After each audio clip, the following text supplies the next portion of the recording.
বাড্ডা থানার আত্মহত্যার প্ররোচনার মামলার যিনি আসামি ডক্টর সুদীপ চক্রবর্তী, তিনি ঢাকা বিশ্ববিদ্যালয়ের নাট্যকলা ও প্রদর্শন অধ্যয়ন বিভাগের একজন শিক্ষক। তাকে বিজ্ঞ আদালতে তার উপস্থাপন করে জেল হাজতে প্রেরণের জন্য রাষ্ট্রপক্ষ আবেদন করলে আসামিপক্ষ জামিনের শুনানি করেন। বিজ্ঞ আদালত উভয় পক্ষের বক্তব্য শ্রবণান্তে সন্তুষ্ট হয়ে এই আসামিকে জেল হাজতে প্রেরণের নির্দেশ প্রদান করেন। কালার এক্সপার্ট ডার্ক স্যাপ এবং মাইল্ড অন হ্যান্ডস টেকনোলজি সমৃদ্ধ অরিক্স অ্যাডভান্স ডিটারজেন্ট পাউডার আপনার লন্ড্রি এক্সপার্ট। এই আসামির বিরুদ্ধে যে অভিযোগ, আজকের যে এই মামলার যে ভিকটিম মনিরা মাহাজাবিন মিমু, তিনি ঢাকা বিশ্ববিদ্যালয়ের নাট্য প্রদর্শন বিভাগের একজন শিক্ষার্থী।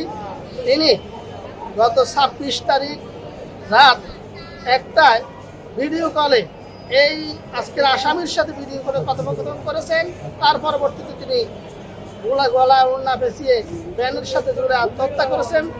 এই মামলায় তার সম্পৃক্ততা এসেছে এবং মামলার যিনি বাদী, এই ভিকটিমের বাবা, তিনি মামলা দায়ের করেছেন 1 নম্বর এজাহার নামীয় আসামি হিসাবে।